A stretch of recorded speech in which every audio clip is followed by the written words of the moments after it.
Hello, I'm Spencer Urso. I'm the ecology and beetle tech at the Wilds. I'm just going to give you guys sort of like an education tour, even though I don't have the kids here. I feel like it's like the best way to do a presentation. But first things first, I'm just going to like walk you guys through what it would kind of be like. I'd have all the kids come in right here. Usually when they come in, they don't really see these shelves behind them somehow. It's anywhere between like 5 to like 15, 20 kids. But they'll stand there and I introduce myself. I usually have my little antennae on that you guys have at Cincinnati. And I just say, the first thing I say is, hey everyone, just turn around real quick. Don't freak out, but there are 400 endangered beetles behind you. That usually induces an awe, oh cool, or a, oh my gosh, but it's whatever. Some kids just aren't bug people, but I would then move on to showing them the beetles themselves. First, I'm going to pull out a female, and when I do, I usually tell them the difference between them, some facts about them. But first, I'll go through the difference between a male and a female. The females, they usually have a smaller head, little orb-like head, but to distinguish them the right way, they have these little markings on the top of their head. Females usually have one that just goes on the top of their head. They also, if I can't tell from that, sometimes they have mites covering it. You can take a microscope and look at the hair follicles in the bottom of their abdomen. I'll pull out the male. Hi, buddy.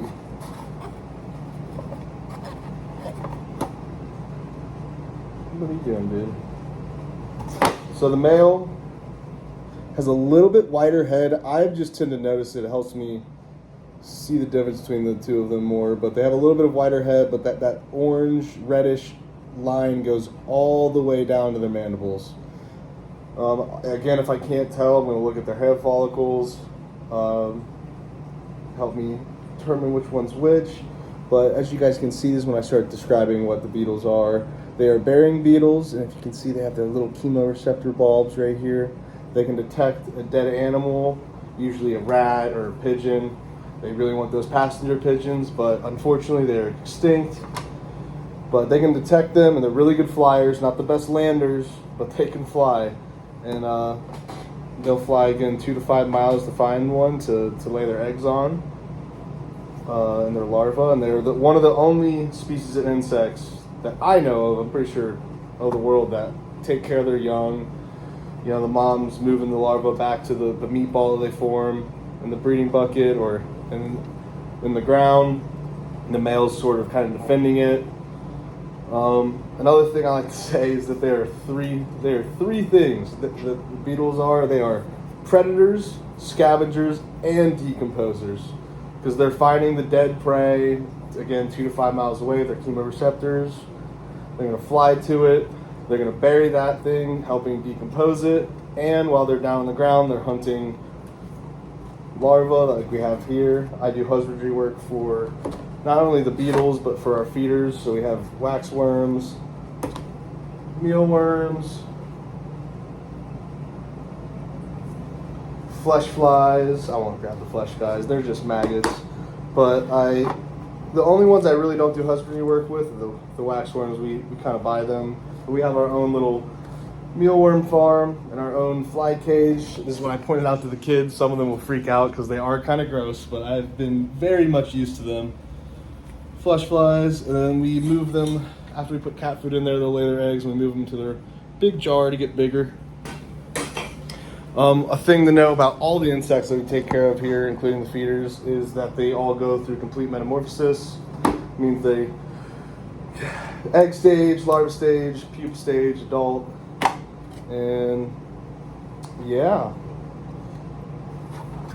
I think they've definitely topped my favorite animal, or my favorite insect, which used to be the praying mantis. This is which I worked with before these guys. A lot different. Those guys go through incomplete metamorphosis, so they're going through multiple molts to get to their adult stage. But we feed these guys, again, the waxworms, flesh flies, and mealworms. I usually let some of the kids hold it if they really want to. Besides taking care of them husbandry work wise, I also do trapping in the morning, which is anywhere between 1 to 4 hours, because there's either 9 traps set out 1 week to 25 traps set out.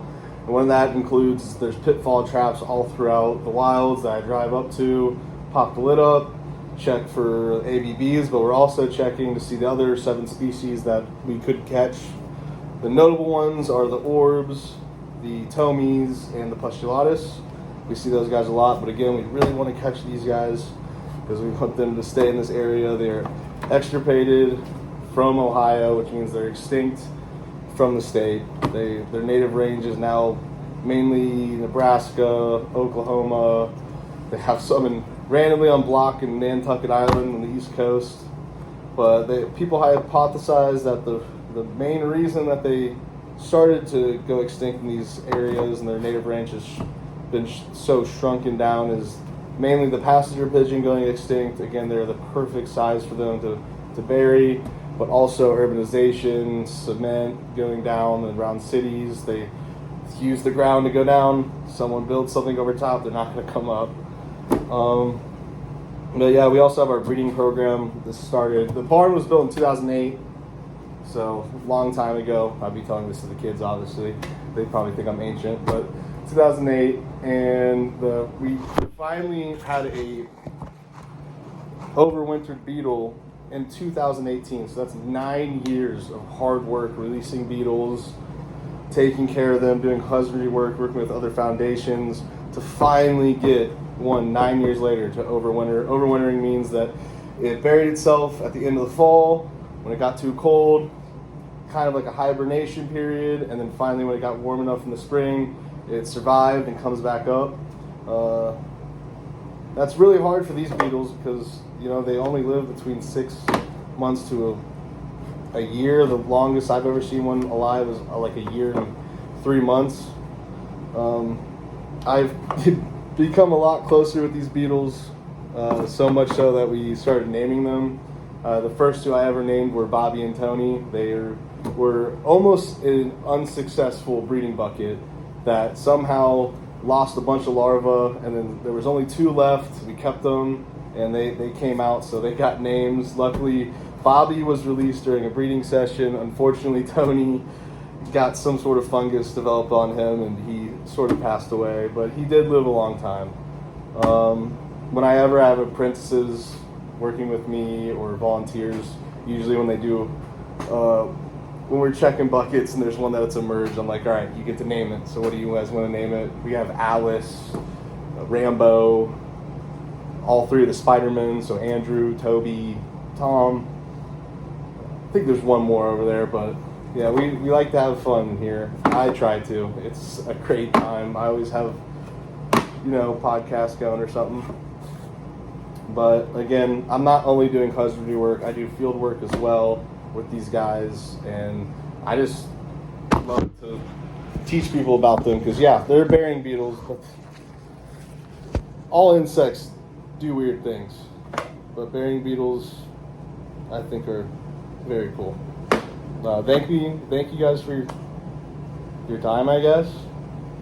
I hope this video was good enough. I don't have an audience, but I try to do it the way I usually do it with the education group.